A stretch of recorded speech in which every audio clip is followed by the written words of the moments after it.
Salve galera! Bora pro podcast de hoje, podcast de Libertadores, de Sul-Americana, algumas derrotas, algumas vitórias, nessa campanha aí, nessa noite para as equipes brasileiras nas competições internacionais. E se a gente pensar aí no estado de São Paulo, especificamente na cidade de São Paulo, duas equipes rivais os extremos, viveram os extremos. O Corinthians perdeu de forma categórica para o Independente Del Valle. O Palmeiras venceu de forma avassaladora o Barcelona de Guayaquil. E o Fluminense do Fernando Diniz, de Felipe Melo, acabou perdendo para o River Plate, jogo na Argentina. O jogo não foi ruim, tá? Óbvio que os rivais vão tirar uma casquinha, vão né, tirar o sarro. Eu acho que tudo isso faz parte, né? Isso é folclórico, né? Isso faz parte do folclore. E o Felipe Melo, né? O Felipe Melo é um personagem. No jogo foi um personagem de fato, né? Mas não foi um jogo ruim, não. O Fluminense teve as suas chances. A gente vai ouvir ao final do podcast de hoje a coletiva do Diniz, do Felipe Melo. Vai ser perguntado mais uma vez pelos últimos jogos, né? Pela sequência dos últimos jogos. Mas repito, o Fluminense, naquela sequência de 5 derrotas consecutivas, fez jogos muito meia-boca, se é que a gente pode dizer assim. E esse jogo contra o River foi um jogo bom, na minha opinião. Foi um jogo bom. Então, vamos deixar uma moral aqui pro Fernando Diniz. Por que você não, Abel Ferreira? Eu, na verdade, queria ouvir o Vanderlei Luxemburgo. Queria ouvir o professor, mas não tem coletiva do Corinthians em nenhum lugar. Não tem, pelo menos nos canais que a gente costuma ouvir aqui, né? O canal da Corinthians TV, a Arena Web, o canal do UOL também. Então a gente vai, no giro pelas notícias esportivas, a gente vai trazer aqui alguns trechos, né? Da coletiva do Luxemburgo. Aliás, mais um dia também que eu tô um pouco sem tempo, então a gente vai tentar gravar o podcast aí em no máximo meia hora. Então deixa eu parar de enrolação, né? Vamos parar de enrolar e vamos pro que, né? E vamos pro que a gente precisa falar, né? Quase falei um palavrão aqui. Então, tomar cuidado. Vamos embora. Primeiramente, fazer o giro pelas notícias esportivas. E aqui o site do GE, tá? Deixando os créditos aqui, como sempre temos que fazer, às vezes eu esqueço. Tá aqui. Site do Globoesporte.com. Primeira notícia sobre o futuro de Messi, né? Cara, eu nem, cara, assim, eu nem tive o atrevimento cara, de comentar, com todo respeito ao torcedor gremista, com todo respeito ao torcedor gremista, mas eu não tive nem a ousadia de comentar os rumores, né? De que o Grêmio, muito provavelmente não foi rumor, muito provavelmente o Grêmio deve ter feito sim uma oferta ao Messi. De que o Grêmio estava sondando o Messi, de que o Suárez está aqui e que faria uma proposta de contrato semelhante à do Suárez, né? Cara, assim, vocês me desculpem, gente. Eu acho que o Farid Germano Filho, se eu sou um grande fã do Farid, ele fala que como é que é o jargão dele? É que com a notícia não se brinca, né? Com a notícia não se brinca. De fato, com a notícia não se brinca, mas com o coração do torcedor também não se brinca. Eu acho isso, cara, é de um. Eu entendo assim a emoção de você falar, pô, a gente está negociando com o Messi, o Suárez tá aqui, é um grande amigo, fizeram uma grande parceria no Barcelona, né? O trio MSN. Mas, gente, desculpa, assim, é a mesma coisa que o Duílio foi lá no programa Donos da Bola, deu a sua entrevista para o Neto e, e falou que o Corinthians foi a equipe brasileira que fez a proposta para o Cristiano Ronaldo. Assim, com a notícia não se brinca, mas com o coração do torcedor também não. Eu acho que. Eu entendo, assim. Muito provavelmente uma oferta deve ter tido. Deve ter acontecido, deve ter ocorrido. Mas era impossível. Impossível. Não adianta você querer assim. Ah, também disseram que o Soares é impossível. O Soares estava jogando no Nacional do Uruguai, gente.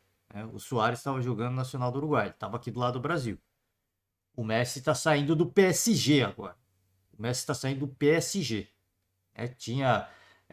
A gente via boatos aí de possíveis destinos, o Inter Miami era um deles, mas fora o Inter Miami tinha também o Oriente Médio, né, o mundo árabe ali, propostas absolutamente bilionárias, se a gente falar em termos de real, real moeda brasileira no caso, né? E eu até falei, cara, Messi, vai pra lá, né? Vai pra lá, vai fazer né? Vai viver a rivalidade com o Cristiano Ronaldo, vai ser feliz, vai ganhar dinheiro. Fato é que ele vai ganhar muito dinheiro, tá? Então, por isso que eu disse, eu nem me atrevi a comentar esses rumores de que o Grêmio estaria negociando com o Messi, porque pra mim era,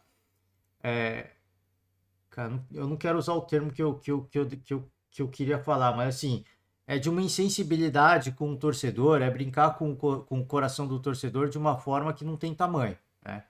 É de uma forma assim, para mim beira o mau gosto. Para mim beira o mau gosto. Para mim beira o desrespeito, tá? Então, por isso que eu não comentei, porque eu acho que tudo tem limite, cara. Tudo tem limite. Se você trata tudo como uma brincadeira, como um folclore, eu não vejo problema. Agora, se tratar isso com uma seriedade, como foi o do Willio com a história do Cristiano Ronaldo, sim, foi sério, o negócio foi sério, mas, cara, assim, é um tipo de coisa que, por mais que tenha feito a proposta, assim, é uma coisa que beira o ridículo. Com todo respeito ao torcedor corintiano e ao do Willio, que, pô, eu tenho por obrigação fazer. Ele falou, eu tenho por obrigação fazer oferta, mas assim, é um tanto quanto um papelão, né? Você se sujeita a um papelão. E, e teve gente que falou, não, a contratação como o Cristiano Ronaldo se paga, né? Veja bem, né? Veja bem, enfim, é que eu falo assim. Se você quer brincar com notícia, brinque com a notícia, mas não brinque com o torcedor o coração do torcedor, né? Torcedor, a gente sabe que é muito emocionado, vive né? É um apaixonado, é um aficionado e ele acredita, ele sonha, ele tem esperança. Enfim, vamos agora para a notícia de fato. Lionel Messi, clube da Major League Soccer, futebol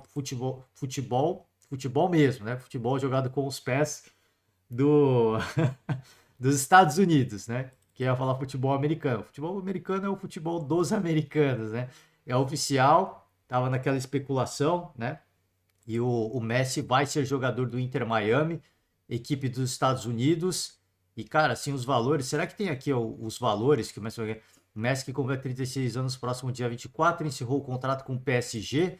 Né? De acordo com a rede britânica BBC, ele receberá um salário anual de 60 milhões de euros, 315 milhões na atual cotação, né? Na cotação do real para o dólar americano. Chegou o Al Hilal, né, clube da Arábia Saudita, chegou a oferecer 2 bilhões por ano, mas foi descartado por Messi. Claramente um sinal de que o Messi ainda quer jogar muita bola. Ele não está apenas por uma questão de grana, ou seja, não existe vaidade. Não estou querendo dizer que o Cristiano Ronaldo foi vaidoso de ir para lá, não. Eu acho que, como eu disse, eu acho que o Messi deveria também ter aceitado. Né? Cara, se você não quer doar esse dinheiro, se você não quer ficar mais rico, se você não quer fazer ações de caridade, vai garantir o futuro da 20ª geração, né? Se você puder, tente garantir, né? O máximo que puder. O Messi vai ter uma série de contratos de patrocínio, vai ganhar muito dinheiro com patrocinador, tá? Aqui o Barcelona, né? O Xavi tinha esperança que o Messi pudesse ir para o Barcelona, não aconteceu, né? Por isso que eu falo, assim, não dá para brincar com o coração do torcedor, porque o torcedor já começa a se iludir, né? Sim, você tem que mandar real, pô. Se tem um clube fazer uma proposta de 2 bilhões, cara, assim, obviamente que assim, pô, o Messi quer jogar, eu falei assim, o Messi ainda quer jogar bola, de fato, mas cara, assim, uma coisa é você morar nos Estados Unidos, uma coisa é você morar na Arábia Saudita. O futebol nos dois países não é dos melhores, né? Não é o forte da parada, né? Não é o carro-chefe. Mas uma coisa é você morar na Arábia Saudita, que é um país que existe respeito a todas as culturas, mas existem uma série de restrições, especialmente com as mulheres. E você ir morar nos Estados Unidos, né? Que é o país que representa justamente a liberdade, né? A liberdade, você quer dizer assim. Participação nos lucros, a chegada do Messi será tão impactante no futebol dos Estados Unidos que não envolveria só o Inter Miami. O The Athletic noticiou que uma porcentagem dos assinantes do serviço de pay-per-view da liga iria para o Astro Argentino. Ou seja, além da bagatela que ele vai receber do Inter Miami, pode ser que tenha uma participação no pay-per-view da liga. Muita gente deve assinar para ver o Messi jogando, tá? Messi ainda receberia um percentual de lucros da Adidas, fornecedora de materiais esportivos da Major League Soccer, que também tem contrato com o próprio Messi, ou seja, mais grana, e os donos do Inter Miami, incluindo um dos donos é o Beckham, né? Também cederiam a Messi, segundo a publicação, a opção de ficar com uma porcentagem do clube após se aposentar. Cara, essa última aqui, se for verdade, assim, tudo isso é uma sugestão, né? A gente não sabe se é verídico, né? Até sair o contrato no papel, a gente tiver acesso. Isso aqui, se for verdade, é uma sacada de gênio dos donos do Inter Miami, tá? É uma sacada de gênio. Porque você está trazendo o melhor jogador do mundo, campeão da Copa do Mundo, onde todo mundo fala, pô, o Messi vai se aposentar, então ele vai jogar só para, né? Só para fazer uma fumaça, não vai fazer muita coisa, mas ao final nós vamos te dar um pedaço da equipe. Pô, aí você vai fazer o cara jogar muita bola. Porque o cara vai pensar, pô, daqui a, sei lá, coisa, 2, 3 anos, ou depois da Copa, né? Daqui a 2, 3 anos. Daqui a 3 anos, essa parada vai ser minha também. Eu preciso jogar muita bola. Eu preciso ganhar dinheiro, porque isso aqui vai ser meu. Cara, isso aqui é sacada de dinheiro. Isso é uma coisa que só os americanos, né? Só os americanos proporcionam, né? Impressionante. Aqui os números do Messi, então eu faço convite a você para entrar lá. Baita escolha do Messi, cara. Eu falei, pô, ele podia ir para lá para ganhar muita grana, mas nos Estados Unidos eu acho que ele vai ganhar muito mais que 2 bilhões, sem brincadeira. Muito mais que 2 bilhões, tá? Já é 315 milhões anuais, contrato, o porcentagem, se tudo isso aqui for verdade. E eu acho que ele vai ganhar muita grana com patrocínio mesmo, viu? Comercial, com ações comerciais, que isso é muito forte nos Estados Unidos, em todos os esportes americanos. Então, imagina, vai ter uma porcentagem no pay-per-view, participação de lucros na Adidas, também é patrocinador dele, né? Você imagina, ele vai estampar, é o garoto propaganda da liga, entre aspas, né? Porque veste a mesma marca da Adidas e da Adidas, né? E ainda no final vai receber um pedaço do Inter Miami. Cara, assim, eu acho que ele vai ganhar muito mais que 2 bilhões, fora o estilo de vida, né? Que deve ser muito mais compatível com o que o Messi deve curtir para ele, para a família dele. Então, muito boa escolha, tá? Vamos embora, a gente vai partir agora. Quanto tempo estamos de podcast? 12 minutos, vamos correr aqui. Vamos para as notícias esportivas em relação ao Corinthians, tá? Em relação ao Corinthians, eliminado na Libertadores, tá? É importante a gente destacar que esse resultado já elimina o Corinthians da Libertadores. Não, o Corinthians ainda tem chance de classificar para a Sul-Americana. Acredito que isso vai acontecer, mas da Libertadores já foi. Duílio dá respaldo ao Luxemburgo e promete reforços ao Corinthians. Torcedor pode esperar, tá? Então aqui a gente fez grandes jogos, tem uma oscilação. A gente viu o Corinthians fazendo hoje um péssimo jogo. Ainda bem que o Duílio teve a mesma interpretação que, não sei. Talvez só. É que eu não sei o que o Luxemburgo falou, né? O Luxemburgo sempre tira coisas boas. Talvez o Luxemburgo seja o único que tenha visto que o Corinthians fez um jogo promissor, né? Promissor. Mas não é esse time que fez esse jogo, nem o time que fez o jogo maravilhoso contra o Atlético Mineiro. A gente tem que encontrar equilíbrio para que se possa brigar. Essa palavra equilíbrio é o grande dilema que vive o Corinthians. O Corinthians não consegue jogar fora de casa. O Corinthians não consegue jogar bola fora de casa. Mesmo com o Renato Augusto. Mesmo com assim, não consegue praticar um futebol aceitável fora de seus domínios. E o Vanderlei vai ter o tempo de trabalho agora.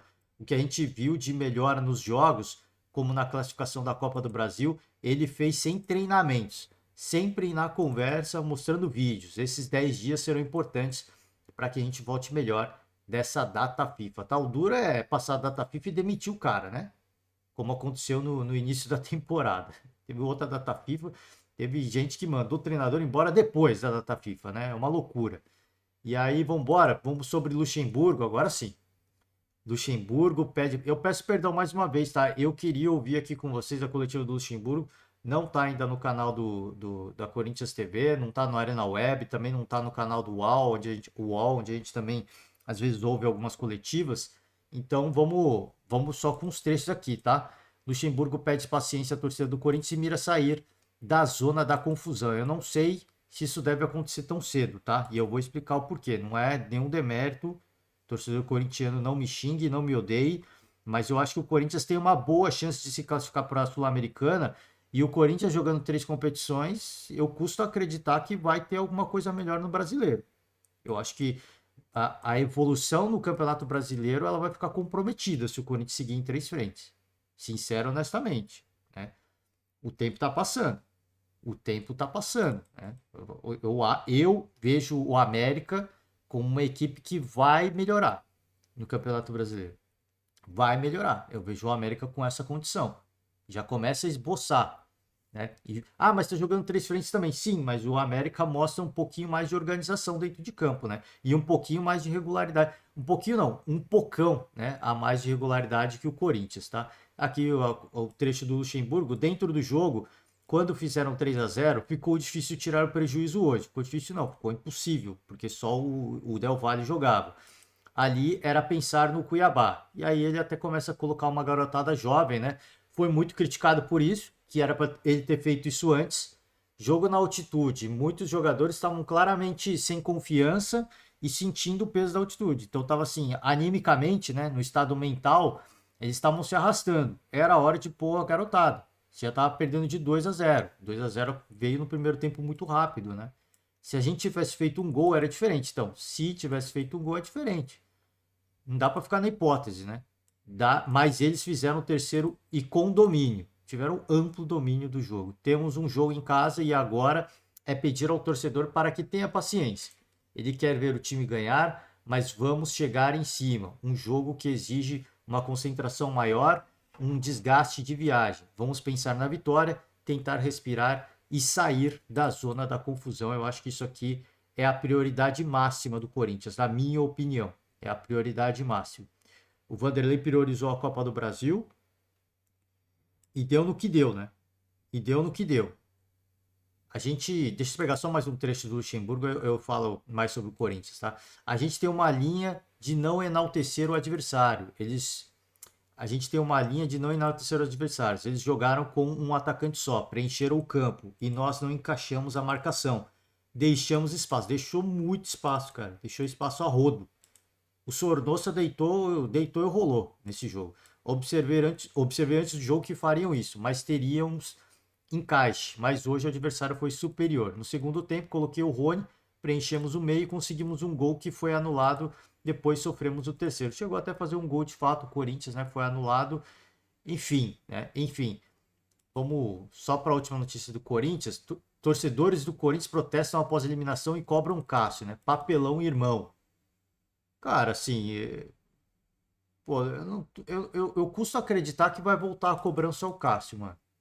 Eu custo, que, assim, é de um. Que, assim, é de um. Cara, eu não tenho nem a palavra, assim, é de um nível de sem noção que não tem tamanho, cara. Não tem tamanho. É bizarro, cara. É bizarro. É bizarro. Cobrar o. Tudo bem, o segundo gol, você pode até falar, pô, foi um. Foi um gol. Foi o segundo ou o terceiro? Foi o segundo do Sornosa, foi impossível de defender. O segundo gol, né? Você fala, pô, foi um gol defensável. Cara, como é que você crava isso? É um gol defensável? Tinha um monte de gente na frente do Cássio, cara. O cara, assim, o cidadão que fez o gol era o Rojas, né? O nome dele. Deixa eu só pegar aqui para não falar besteira. Cara, assim, ele tinha 500 mil opções do que ele podia fazer. E o chute, o Raios. Raios? Ah, pô, sei lá qual que é o nome do cidadão. Eu peço perdão aqui ao atleta. Royos, é o Royos. Agora sim. Rodios, sei lá, eu não sei qual que é a pronúncia. De novo, pedir desculpas aqui a você, torcedor. Mas o segundo gol, ele, assim, era um lance que claramente, se olhasse, ele ciscava para um lado, ciscava para o outro. Falou, cara, a última opção que ele vai fazer é um chute. E se ele chutar, ele vai chutar para fora, o Cássio vai pegar. Mas assim, ele chutou forte no canto. Goleiro como Cássio pega aquele gol, pega aquele chute, pega. Mas eu acho que tinha muita gente na frente. E o Cássio também tava nessa. Pô, ele vai cruzar essa bola, velho.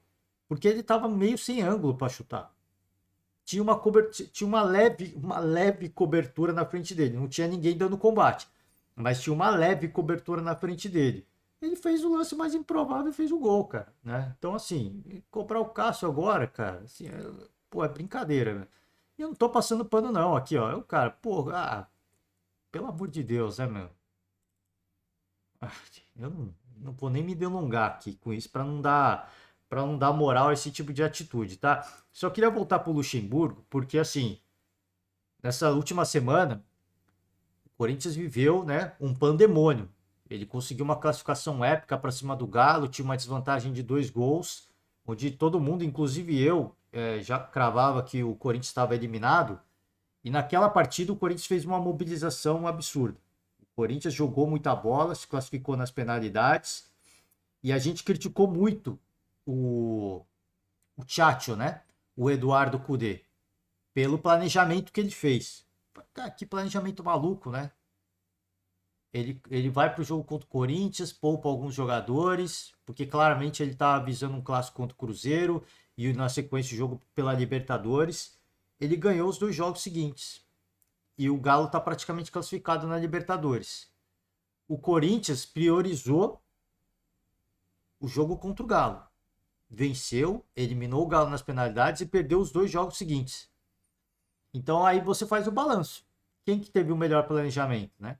Quem que teve, assim, se você pensar no sonho do torcedor, é melhor o quê? É melhor continuar na. Se você for um gestor, o presidente lá, o cara do financeiro do Corinthians, fala, cara, para mim tanto faz. Porque a Copa do Brasil paga muita grana também, mas pro torcedor, o torcedor ia preferir seguir na Libertadores ou na Copa do Brasil? Certamente, imagino eu que pelo mais de 90% vai dizer que preferia seguir na Libertadores.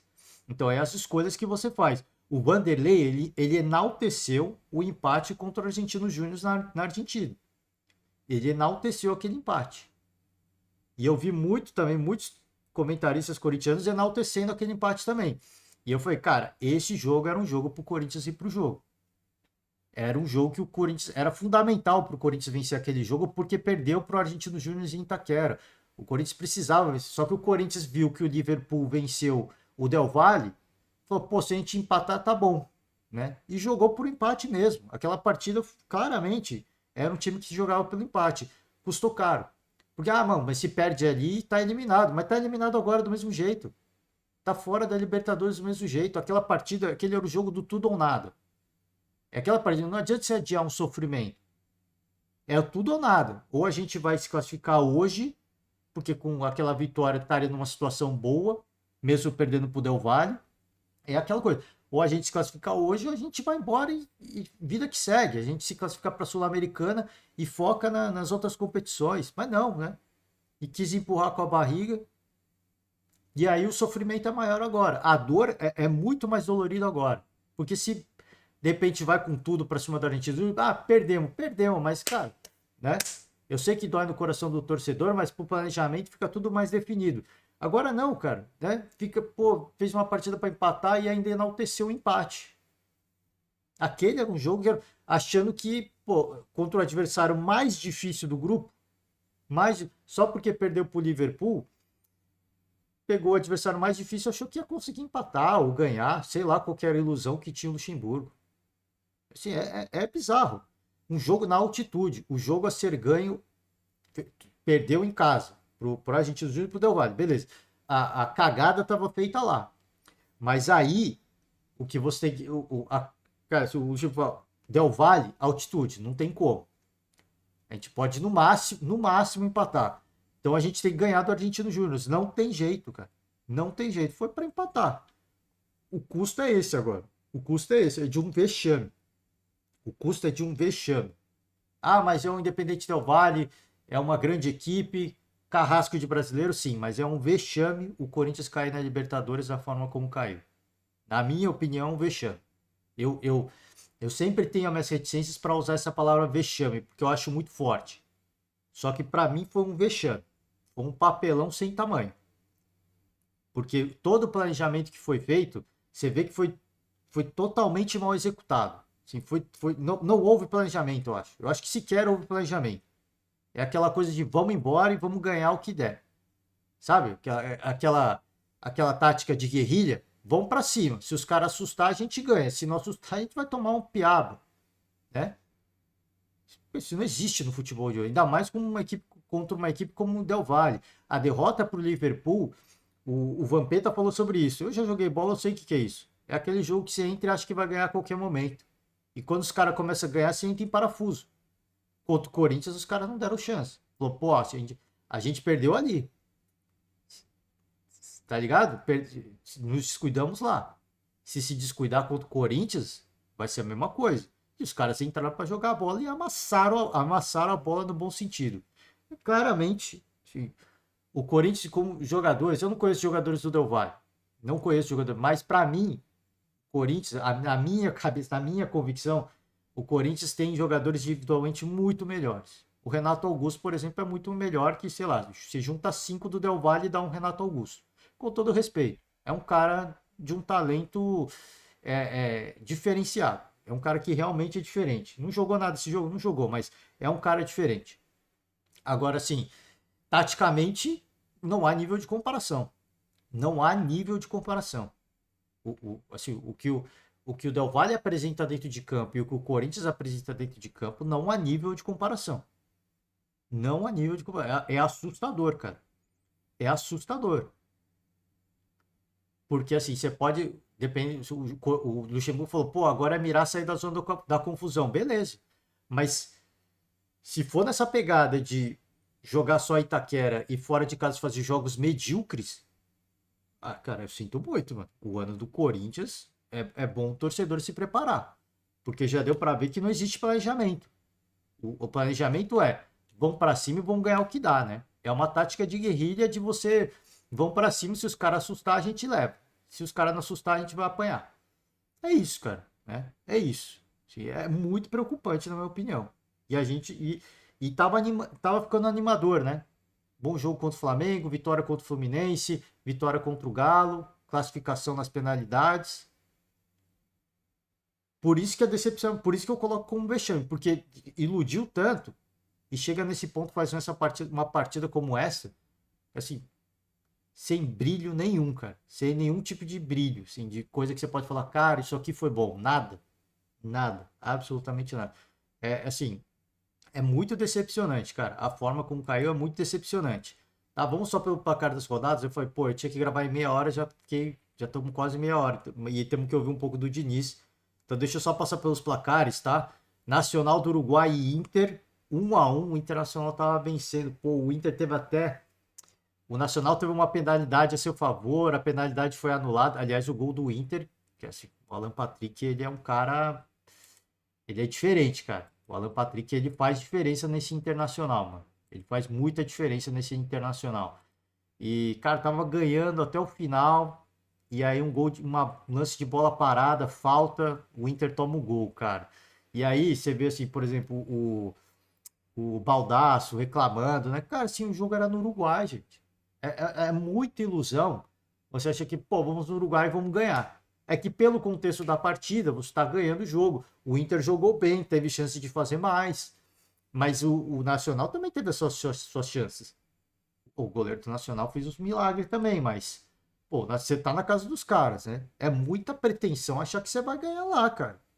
Então, assim, o empate ficou de bom tamanho. É óbvio que, pelo que foi a partida, o Inter segurando a vitória até o final, tomar o gol da forma como foi, é uma decepção muito grande, mas também é muita presunção você achar que vai ganhar lá, né?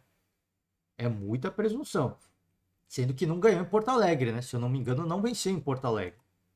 Acho que foi empate em Porto Alegre também, né? Então você empata com os caras aqui. Acho que vai ganhar lá, assim, não, vamos chegar lá e vamos ganhar, né? Pô, é brincadeira, né? Você precisa, aqui ó, foi 2-2, você precisa respeitar o adversário também, e a história do adversário, né, acima de tudo. É uma crítica direta ao Baldasso, né, obviamente, ele é um torcedor absolutamente emocionado. Eu só digo assim, cara, você criticar a equipe por esse resultado, não, foi um bom jogo. E a equipe do Inter tá melhorando, cara. A equipe do Inter tá melhorando. E eu, não é oportunismo, falei e vou repetir, eu fui um dos que falei, se o Barcelos mandar o Mano Menezes embora, vai ser uma das maiores gafes dessa gestão, que já cometeu várias, né? Várias gafes. Independente Del Valle, 3-0 para cima do Corinthians, mais uma gafe da gestão do Ilho, né? Mais uma na conta mais um legado aí para a gestão do Duílio que continua. Assim, eu sempre falei aqui, eu sou fã de vários personagens da imprensa esportiva, né? E o craque Neto é um deles. Mais uma vez que o Neto fica passando pano pro Duílio, cara. Assim, enquanto os personagens que têm mais voz na mídia e mais voz com o torcedor corintiano ficar passando pano para dirigente com uma gestão questionável, o Corinthians vai ficar nisso aqui, ó. O Neto, mais uma vez, põe a culpa nos presidentes anteriores. O presidente atual é o Duílio, cara. É o Duílio. É ele que é responsável por isso aqui, né? Eu lamento muito, porque assim, você criticar não é maldade. Você critica pelo melhor, e o Neto sempre fez isso. Você critica pelo melhor, porque o torcedor vai abrir o olho pro que está acontecendo de verdade. Agora, você vai continuar passando pano, né? Vai ficar aceitando isso aqui, a gestão ruim vai continuar. A gestão ruim vai continuar. Palmeiras 4-2 para cima do Barcelona de Guayaquil. Cara, eu tô sem tempo pra falar muito desse jogo, mano. Putz, cara, meia hora de podcast já. Ó, o primeiro tempo terminou 2-0 pro Barcelona. Só que em nenhum momento, eu diria pra você que eu vi desespero no Palmeiras. Em nenhum momento.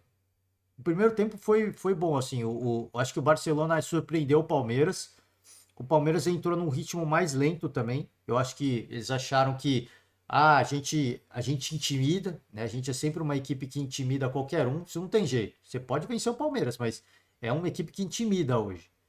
E o estádio intimida, é muito barulho, né? O estádio do Palmeiras tem aquela cobertura de metal e faz um barulho e faz um eco, né? Aquilo lá vira uma caverna, faz um barulho muito muito alto. Então tudo vai intimidando o adversário, o gramado sintético que os caras não estão acostumados.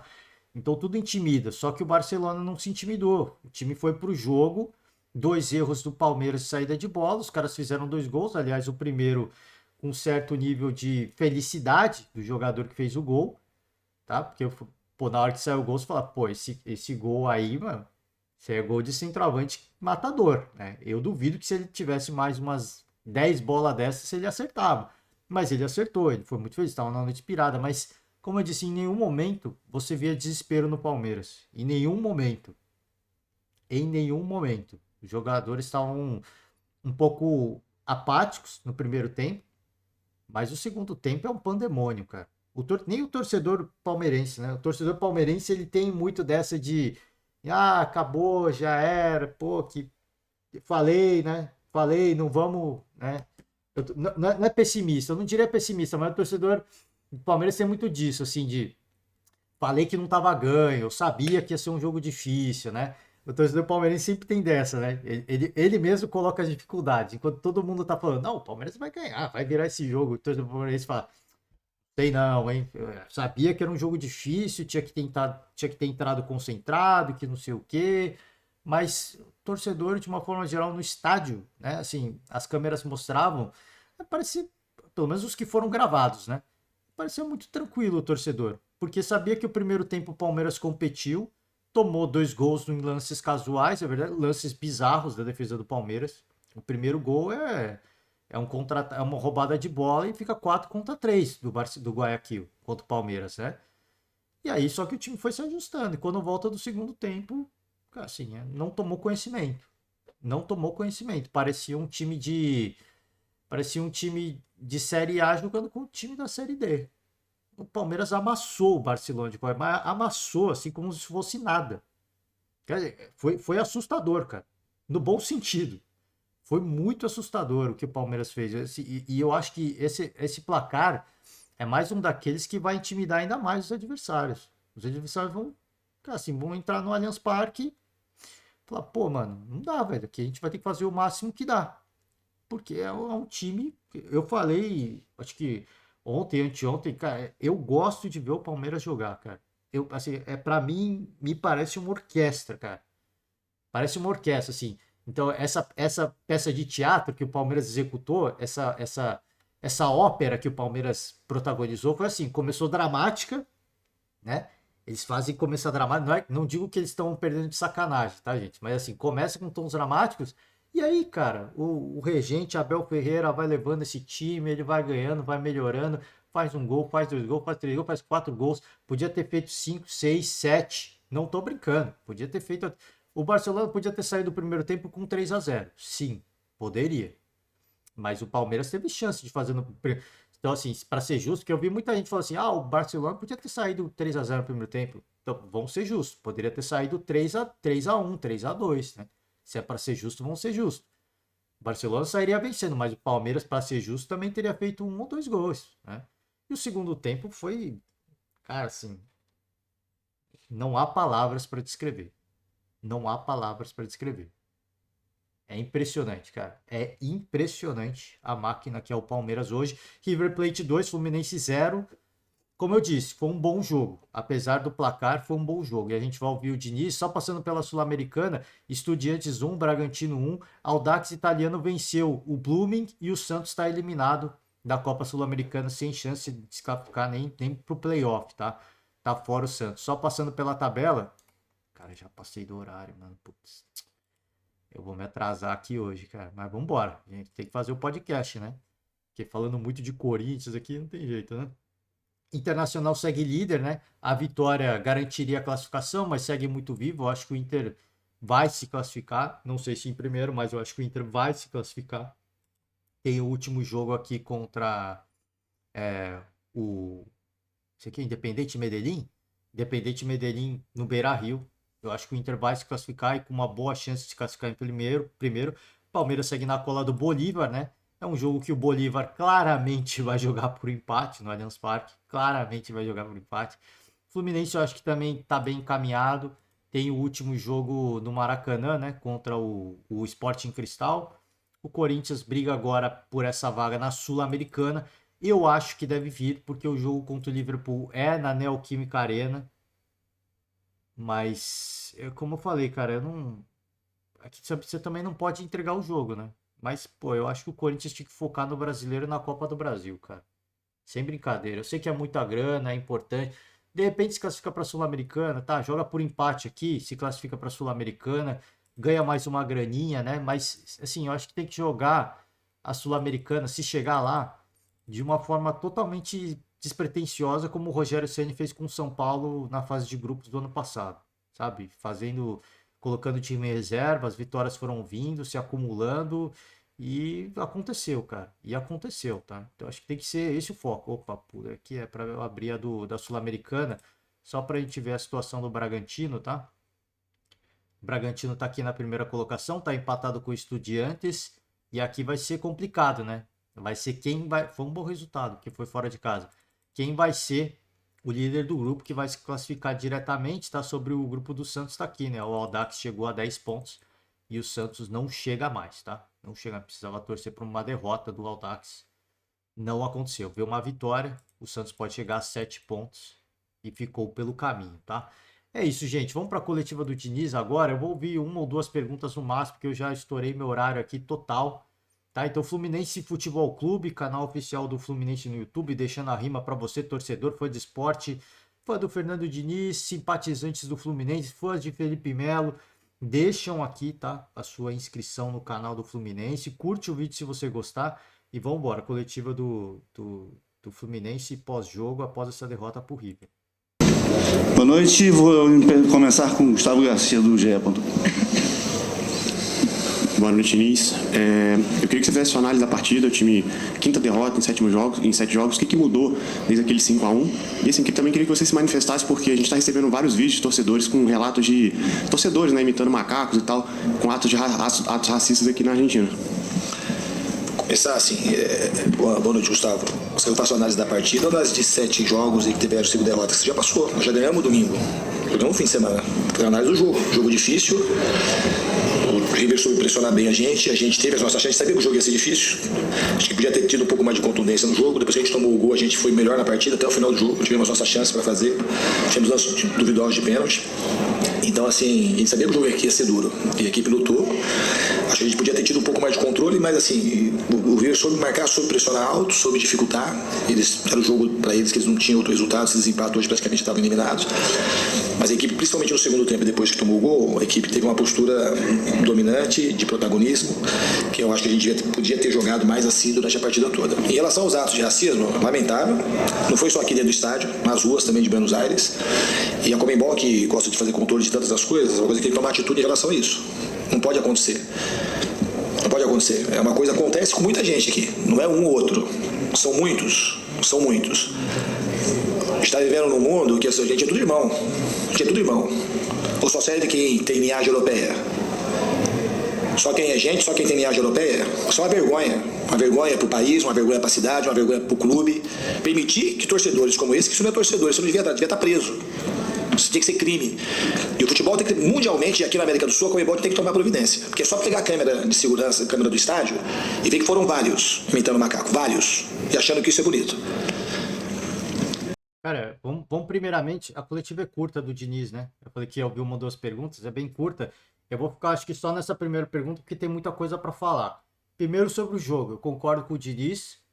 O Fluminense foi muito infeliz, cara, assim, nas finalizações. Muito, assim, muito infeliz. E o River foi muito feliz. O pênalti do River do segundo gol, eu acho questionável. É, assim, disputa de bola ali, tem um contato e tal.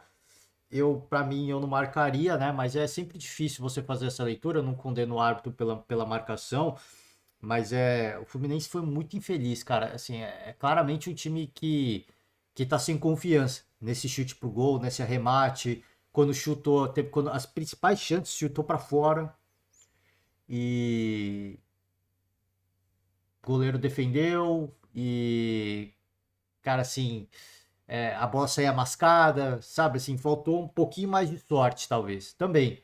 Faltou, assim, o capricho, obviamente. O capricho não vem por causa do nervosismo, mas também faltou aquele pouquinho de sorte.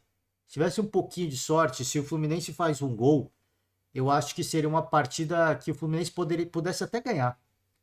Não dá pra gente ficar na hipótese, né? Não dá pra gente ficar no si. E, de fato, a gente vê nas redes sociais, no Twitter, a gente vê vários relatos, vários vídeos, né? De torcedores que se manifestaram de forma racista, não só nesse jogo do River, mas tantos outros jogos. Eu acho que o Fortaleza também passou por isso. E, cara, assim, é como o Diniz falou, eu concordo com tudo que o Diniz falou, com absolutamente tudo. Ele, obviamente, faz uma provocação à Conmebol, e eu só acho que, assim, da forma como ele fez essa provocação, não é legal, porque às vezes os caras, né, na vaidade deles, eu acho que tem que ser feita, né? Você não tem que se omitir, você tem que falar a verdade. Só que da forma como foi feita, de forma tão contundente, os caras lá da Conmebol, na vaidade deles, falaram assim: ah, tá achando que manda na gente? Então a gente não vai fazer nada, né? Esse que é o problema. Mas é como o Diniz falou, cara, se eu concordo com tudo, é lamentável, isso tinha que ser crime, né? Enquanto isso ficar apenas tem que ser uma conjunção de fatores, né? A espera esportiva de você punir o clube de alguma forma. Não acho que o clube tem que sofrer todas as sanções, mas é uma parte delas, tá? Porque só assim que o torcedor ele sente. Se não for por mim, se eu não vou querer ser um torcedor melhor, pelo menos eu não vou prejudicar o clube, né? Se você coíbe esse tipo de atitude dessa forma, porque algumas pessoas só conseguem entender dessa forma, lamentavelmente, né? E outra, partir para a esfera também criminal, né? Mas aí vai de país também. Não dá para a gente ficar ditando regra para outros países, o que outros países têm que fazer, se tem que fazer isso, tem que fazer aquilo, deixar de fazer, sim ou não. Não é a gente que tem que decidir, são os caras, né? É a sociedade que tem que ter esse entendimento. Então, não adianta chegar um cara lá, vai ter um presidente, falar, a gente vai instituir prisão perpétua para quem é racista, né? E aí todos os deputados não vai passar, né? Não são de acordo com essa linha, tem outro tipo de criação, vieram de outra época, os caras não vão aprovar. Então, assim, não adianta se ditar regra em outro país, é a sociedade que tem que ter esse entendimento e clamar por isso. Agora, na esfera esportiva, né, a gente cobra a Conmebol, por quê? Porque tem muitos patrocinadores envolvidos e quando não vai pelos seus ideais, quando não vai pela sua moral, vai pelo bolso, né? Vai pelo bolso. Que nem o glorioso presidente da La Liga, que recuou, né? No caso do Vinícius Júnior, ele estava todo pimposo. Ele estava todo bocudo, né? Tava todo senhor da razão na rede social. Depois da entrevista lá foi com o Gui Pereira, né? Se eu não me engano, da Rede Globo. Aí já voltou atrás. Ah, se me interpretaram errado, peço desculpas, né? Na frente das câmeras, quando o patrocinador já começa a dar uma pressão, o cara afina rapidinho, né? Então é só assim, né? Lamentavelmente, infelizmente, no mundo de hoje, muitas coisas só funcionam por pressão do próprio dinheiro, né? Mas é o que tem, né? É o que tem. Então, se é o que tem e o que dá para fazer, eu acho que tem que ser punido de alguma forma. E a cobrança em relação aos outros países, cara, eu sempre falo aqui, é de país para país, né? A gente pode, obviamente, debater o quanto que uma sociedade ela é esclarecida em relação a isso ou não, mas também não dá para a gente ficar fazendo esse julgamento de valor, né? Cada um tem os seus contextos, tem as suas realidades. racismo, ela é abominável em qualquer lugar do mundo. Não estou justificando que, não, em outros lugares é aceitável. Não é isso. Assim, eu acho que toda a sociedade tem que passar pelos seus processos, né? E isso passa também por uma cobrança do cidadão normal, cidadão comum, da imprensa, de celebridades, personalidades. E é só assim que isso vai sendo chamado a atenção, as pessoas vão buscando informação e vão entendendo que isso é uma aberração, né? Isso, na verdade, é uma aberração, o racismo, né? E o racista, né? Enfim, vamos para mais uma pergunta só. E já estourou o horário mesmo, vamos embora, vai. Fernando, aquí, ESPN Argentina. ¿Qué cuestiones del primer juego, del 5-1 en Brasil, en el Maracaná, encontraste de diferencias con el 2-0 de hoy aquí en el Monumental? ¿Qué cambió o en qué River fue superior a Fluminense que no lo pudo ser en el primer partido? Eu acho que na primeira partida, 5-1, não mostrou o que foi a história do jogo. Foi um jogo mais equilibrado. A expulsão teve um efeito grande depois para o placar ser mais dilatado. E hoje aqui jogando na sua casa, o River jogava um jogo que ele tinha só um resultado. Não tinha como ele ter um tipo de postura. Acho que a gente demorou um pouco a entrar no jogo, no primeiro tempo, mas em determinados momentos a gente teve um pouco de domínio também. Mas o River soube fazer uma partida boa, teve uma pressão muito grande. E no segundo tempo o Fluminense, por conta de ter que buscar o resultado, a gente passou a ter o domínio da partida e poderia ter empatado no segundo tempo. Vamos fechar por hoje, né? Fechar por hoje, ele faz uma leitura breve do jogo, né? Bem breve. A coletiva também é muito curta, né? Mas cara, assim, de novo, eu volto aquela mesma coisa que eu tava falando. Eu acho que o Fluminense jogou bem, cara. Eu acho que o Fluminense jogou bem. Pecou nas bolas que não podia pecar. O pênalti eu achei questionável. Pecou nas bolas que não podia pecar. Eu digo no sentido do gol que tomou, que também foi um gol de muita felicidade, né? Do cidadão que fez o gol. Deixa eu pegar aqui quem fez, né? Só pra gente tentar, né, ser justo aqui também, né? O primeiro gol foi do Beltrán, se eu não me engano. Foi do Beltrán, né? O pênalti foi do Barco. Acho que foi do Beltrán. Ele faz um belo gol também, mas foi de muita felicidade também. É que nem aquela coisa que o primeiro gol que o Palmeiras tomou. Se você der mais umas 10 bolas daquela, eu acho que o Beltrán, ele faria... Se der 10 bolas daquela, ele faria umas 5, vai. Umas 5, não vou ser injusto. Mas foi muito feliz, cara decisivo, importante. E aí teve o pênalti, que eu acho questionável, mas o Fluminense também foi infeliz nas suas finalizações. Nas suas finalizações. Teve um momento que parecia que o Fluminense era o dono da casa até. Pela forma como propunha o jogo, né, como atacava o River. E no último terço, assim, nem no último terço, mas na finalização mesmo, assim, no detalhe, né, cara, assim, é um pecado, porque teve boas oportunidades mesmo. E acabou tomando 2, eu acho que isso não interfere, né, a gente, em relação aos últimos jogos do Fluminense, por exemplo, eu acho que nesse jogo houve uma clara evolução da equipe. Evolução no sentido, assim, do que estava antes, né. É o Fluminense que em relação ao futebol apresentado, esse já foi um jogo melhor, na minha opinião. Já foi um jogo com mais movimentação, já sofreu porque tomou gol, mas assim, sofreu um pouco menos, tá? Assim, ignora os gols, né? Fazer o recorte positivo, ignora os gols. Já foi uma apresentação coletiva muito melhor, na minha opinião, tá? Então acho que o Fluminense passou por um mau momento e agora começa a sair. Começa a sair, o time vai se recuperando, óbvio que ainda tem desfalques importantes, mas vai se recuperando, vai saindo dessa situação e deve voltar a praticar um bom futebol e as vitórias devem vir casadas com isso. Por isso que eu acho que o Flu, no próximo jogo, deve vencer no Maracanã e deve se classificar em primeiro no seu grupo. Imagino eu, tá? Porque o futebol, os resultados já melhoraram nas últimas partidas e o futebol agora contra o River, apesar da vitória não vir, já se nota um retorno àquele Fluminense que encantou o Brasil alguns meses atrás, tá? É isso, gente. Eu vou finalizar o podcast por hoje. Desculpa aí, não falei. Não falei muito do jogo do Fluminense, mas enfim, né? Para a agenda dos jogos, rapidamente, tá? A gente vai ter na quinta-feira o Flamengo encarando o Racing, esse jogo importante para o Flamengo, tá? E na Sul-Americana a gente tem o São Paulo encarando o Tolima, o Goiás entra em campo também. E é isso, a gente vai acompanhar um pouco da vida dos brasileiros. Amanhã estamos de volta. Tenho que encerrar, já passei muito do horário. Encerro por hoje. Muito obrigado você que resistiu até aqui, tá? Agradeço demais, um forte abraço e amanhã estamos de volta. Tchau.